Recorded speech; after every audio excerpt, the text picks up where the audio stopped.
Hello everyone, I am Jonna May Imabano, your first reporter for today, and I will be discussing the chapter 11, which is the use and importance of self in OD. The concept of use of self in OD practice emphasizes how the values, capabilities, and experiences of the practitioner shape the nature and quality of one's work.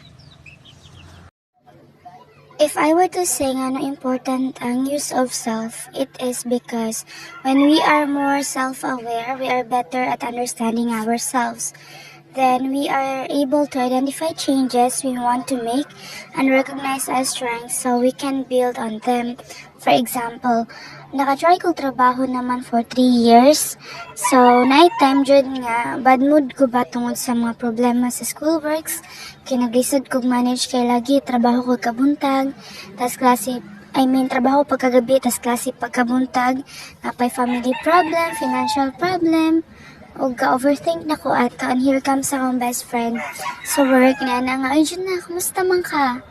Ang akong gibuhat is, nasnab lang ko, out of nowhere lang, dang, anak nga part, mura kag, maka-share nung kag negativity sa mga co-worker.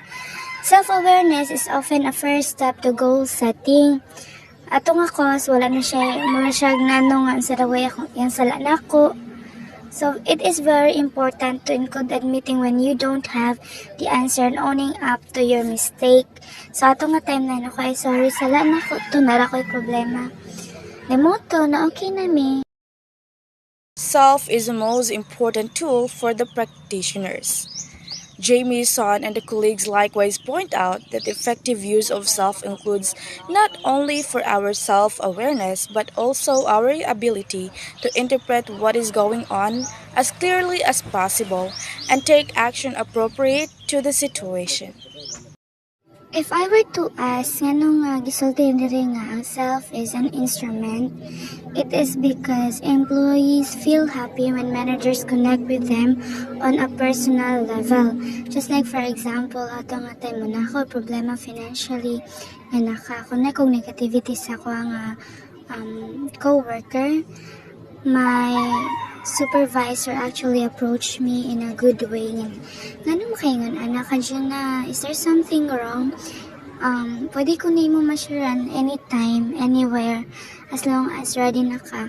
So, they feel like when I am at work, I feel like coming to work daily, face challenges with a smile every time, and also constantly strive hard to take my organization to the top. And actually, for the manager or for the supervisor nga ni-approach na ako, it makes her life or her employee's life feel responsible for the company. So it is very helpful for us to actually have the self-awareness and approach someone, especially when you are in the top level. In articulating the importance of self as an instrument in OD practice, points out that among the many competencies required of us, the use of self as an instrument is at the heart of our uniqueness and effectiveness.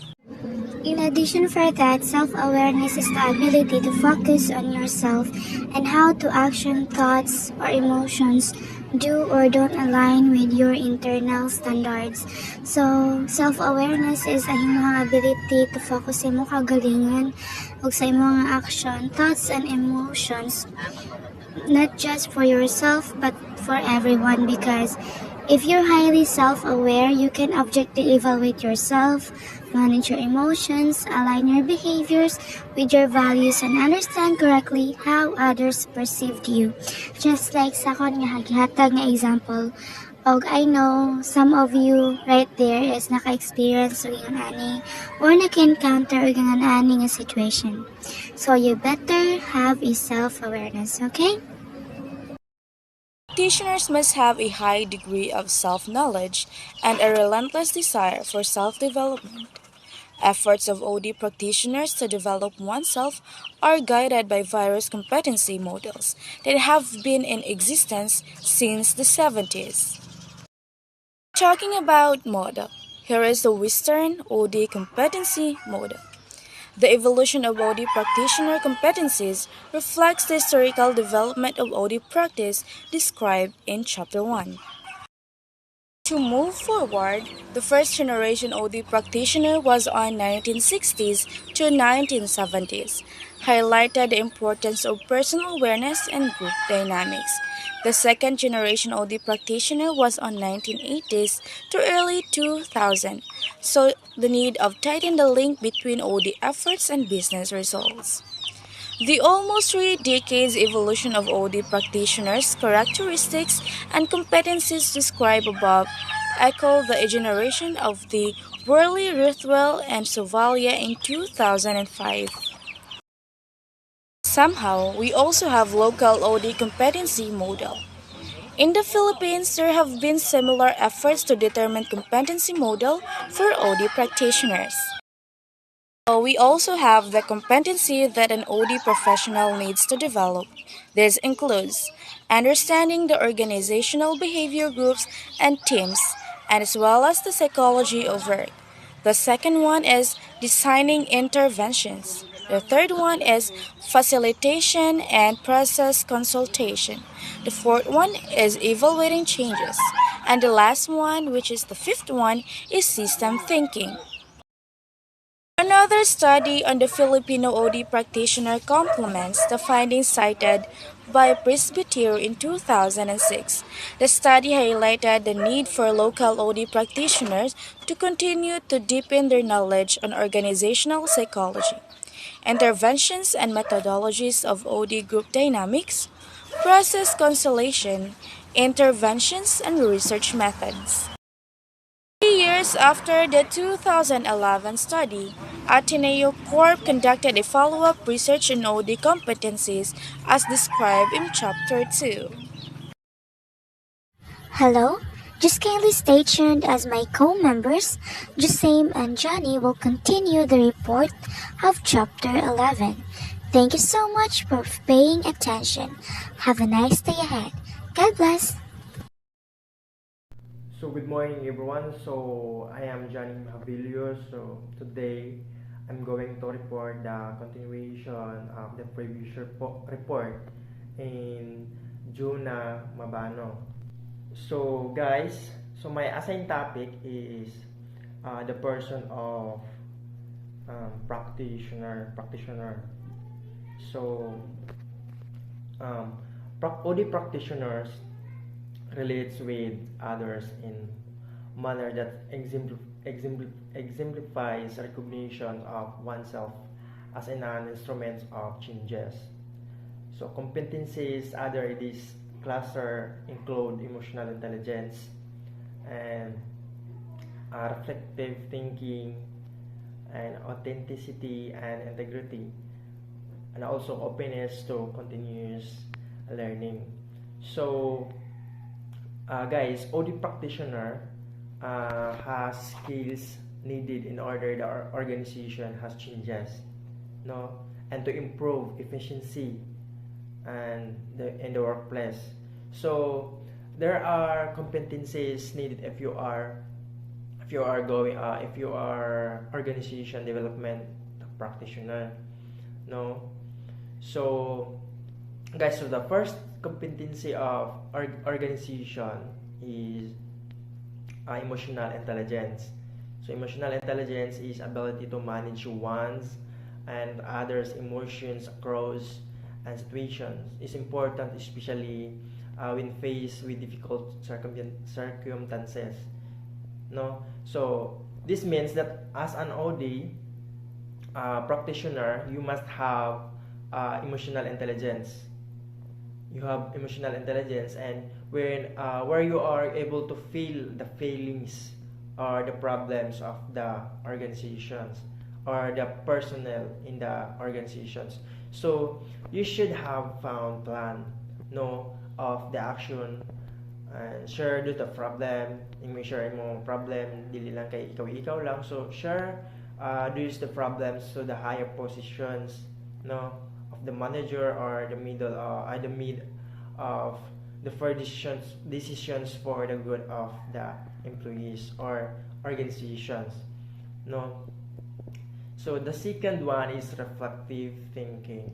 So reflective thinking is to engage reflection to gain self-awareness and deeper in understanding of people and situations. So this means that in the end, in order to be an effective OD, you must be able to think. You must be able to think deeply and relate on your decisions. So your decisions must always be made with people's and best interest in mind. So rather than by making them unhappy at work, additionally you should pay attention the opinions of your staff members as they can have suggestions, so for improvements during the evaluation process.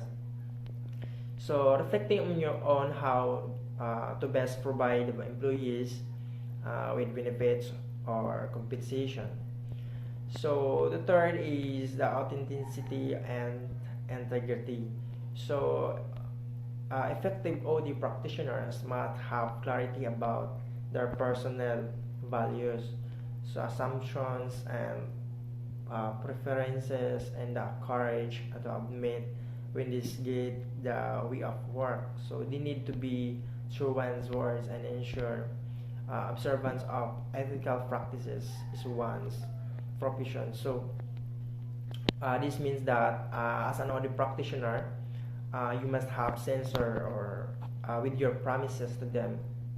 So such as raising their salary or providing other benefits for their achievements, or meaning unsay gisaad dapat maupod ang madawat. So sa mga employee kay mo ni siya sa mga employees kay wala man ang integridad sa mga tao kung ni promise o niya sa wa mo tuman kanang wala tumana ba, so meaning maapektuhan ang maapektuhan gyapon ang maapektuhan gyapon ang mga performance sa mga employees. So kung wala matuman ang mga saad, so nagay possible nga maapektuhan ang mga employees. So openness to continuous openness to continuous learning is the need to know oneself and what can or cannot. So do this addressed by reflective thinking and seeking feedback. So it's important that we engage in development activities to gain new knowledge and our skills to improve oneself. So this means that as an audit practitioner, you must accept mistakes and open for correction or improvements. As an audit practitioner, you will never stop learning or pursuing educations like master or attending seminar or training related to position as an audit practitioner. So dili gid ka mo miss ana nga patanga. So it's all about the perceived importance of OD competence, where this is divided into four. So first strategy is first strategy is system thinking. So we have this is a percentage, money mga percentage. So strategics, the first is strategic. So we have system thinking. So we have the percentage is 5.78, and strategic thinking is 5.75, and organization savvy is 5.71. And we have technical. So first is diagnosis. So we have 5.80, and designing intervention is 5.76, and managing change is 5.76, and process consultation is 5.56, and constructing with clients is 5.56, and monitoring and evaluation is 5.56, and also relational first is collaborating is 5.72, and community Communicating with employees is 5.71, and understanding human behavior is 5.60, and organization and cultural sensitivity is 5.59, and giving effective feedback is also we have 5.58, and last people empowerment is 5.55, and the last is personal. So first is authenticity and integrity. So we have percentage of 5.80, and self mastery is 5.71, and openness to continuous learning is 5.69, and emotional intelligence is 5.63, and reflective thinking is 5.47. So maura ni siya guys, no, bali kuan lang. In the next slide is the figure 4 is perceived current capabilities of exhibit and proposed competencies. So same lang ni siya, pero gilahi lang nila o gilahi ra og mga percentage, no, lain sa percentage. So first strategy is system thinking. So nauna na pala, system thinking is 4.32, lain namin percentage, and the organization savvy is 4.26, and strategic thinking is 4.20.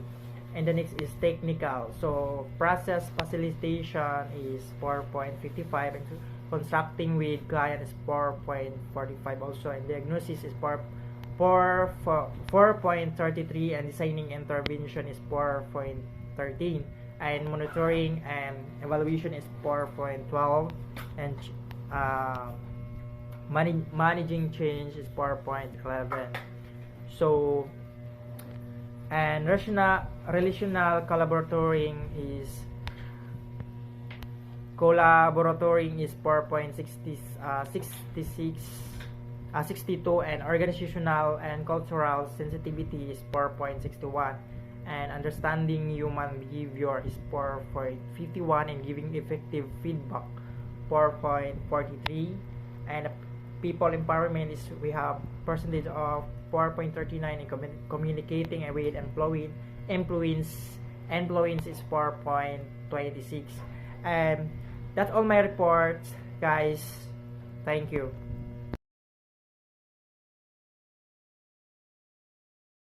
Morning, everyone. Allow me to reintroduce myself. My name is Jusaim C. Torres, and I am your reporter for today. And now I'm going to continue the topic from the previous reporter. Let's move forward for the next slide. Content.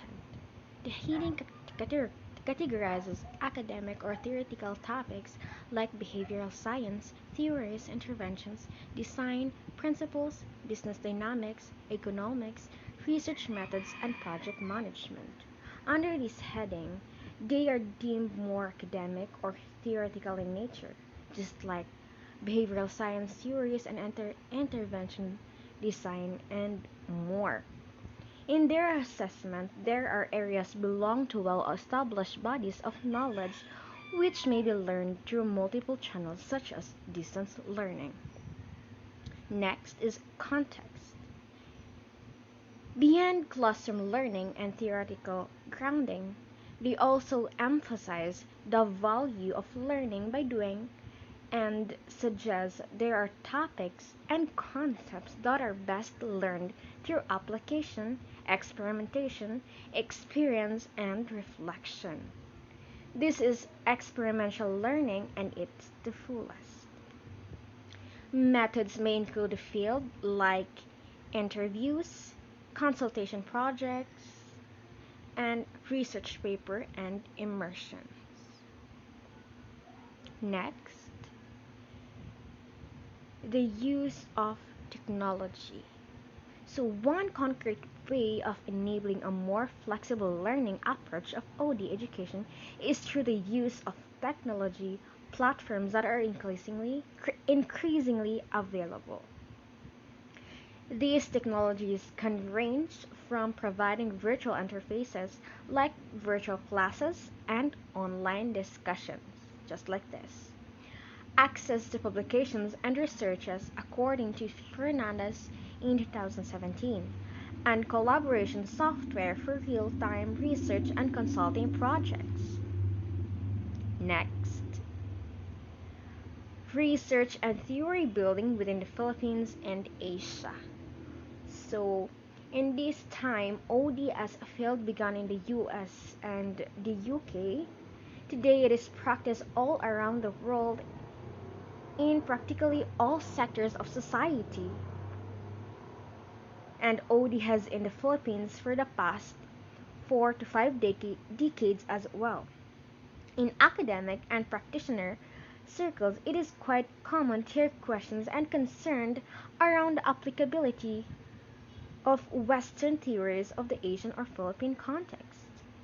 Next,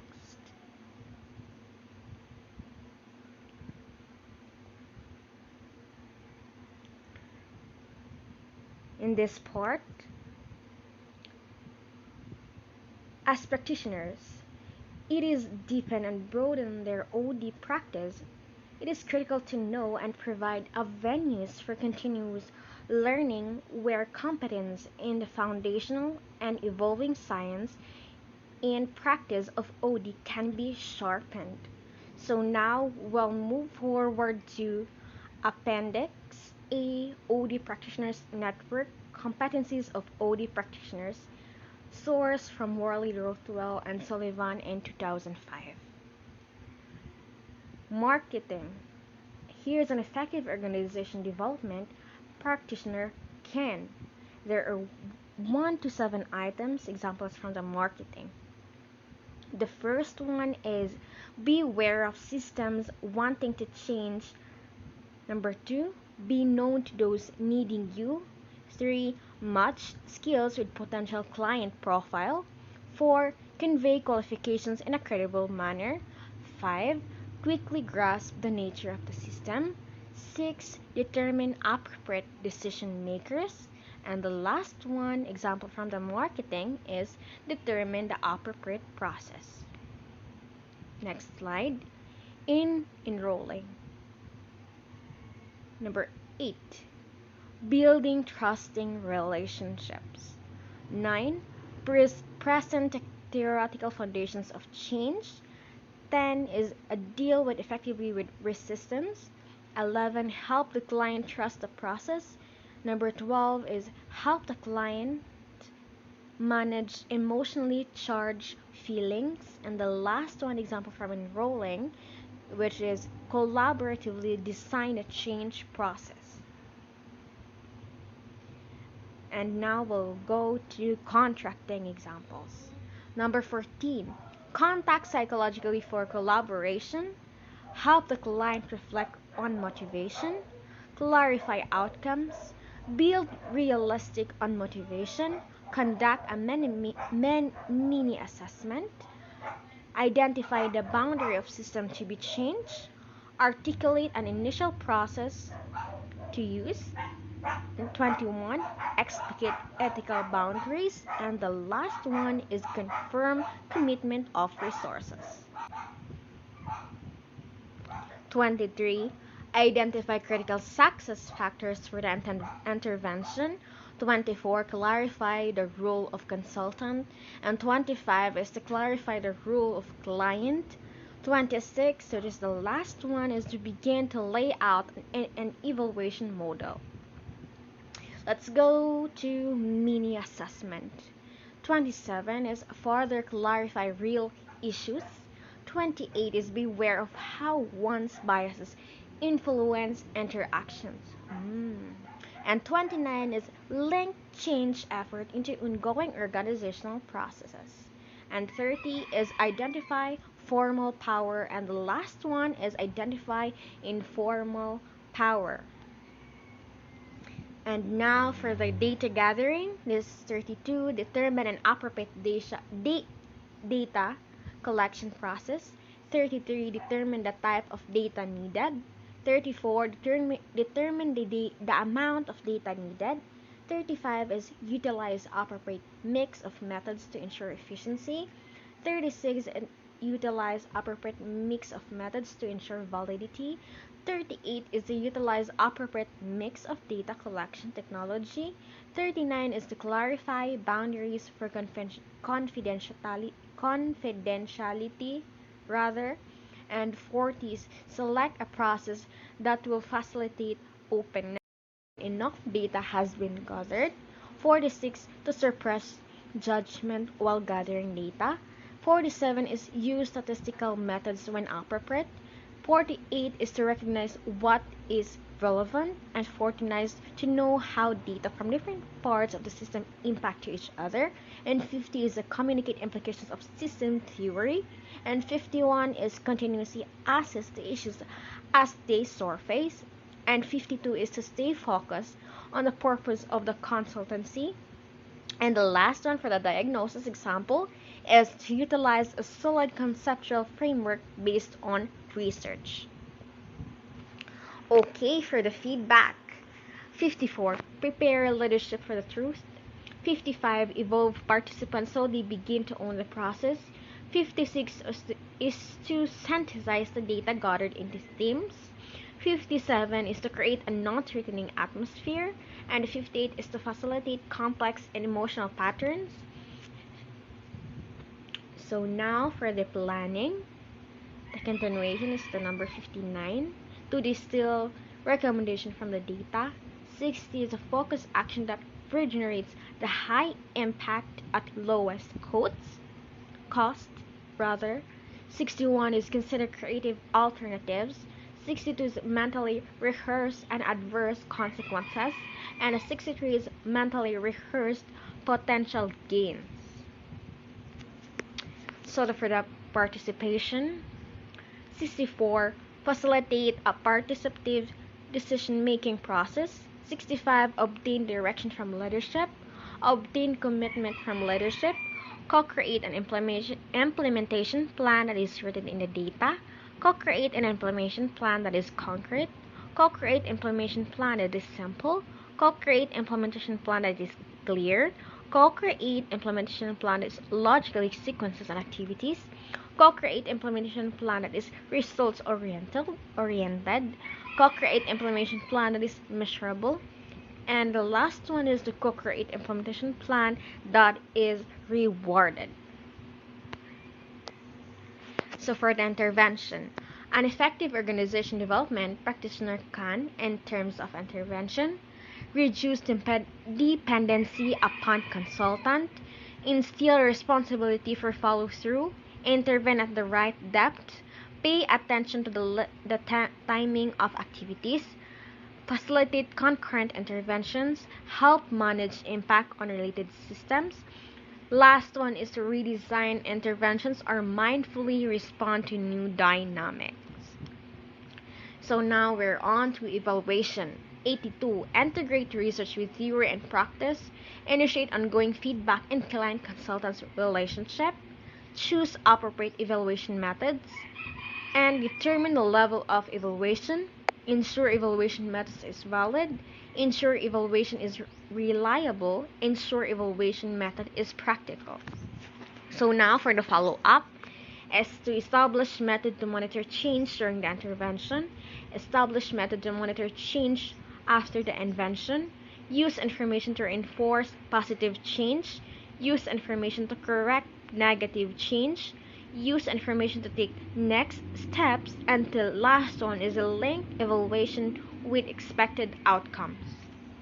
So for the adoption, I think this is the last one.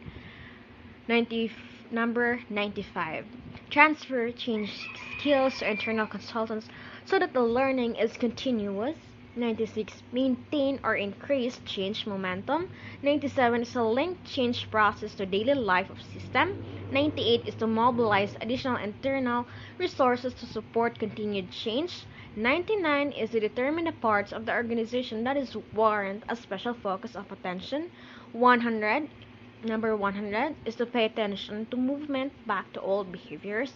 101. Move away from project-driven change to strategy-driven. Be sure customers and stakeholders are satisfied with intervention. And the last one is a planned renewal reunion events. There's still the last part, I think. 104, recognize when separation is desirable. 105 is to process any leftover relationship with issues between consultant and client. Ensure that the learning will continue. And 107 is to leave the client satisfied. And from to 108 is to plan for post consultation contract. There's still more, the I. So self-awareness. 109, clarify personal values, clarify personal boundaries, manage personal biases, manage personal defensiveness, recognize when personal feelings have been aroused, remain physical healthy while under stress, resolve ethical issues while integrity, avoid getting personal needs met at the expense of the client, work within the limits of his or her capabilities, perform effectively in an atmosphere of ambiguity, and perform effectively in the midst of chaos. So, for the interpersonal, an effective organizational development practitioner can from 130 to 129, and there's more slides to go.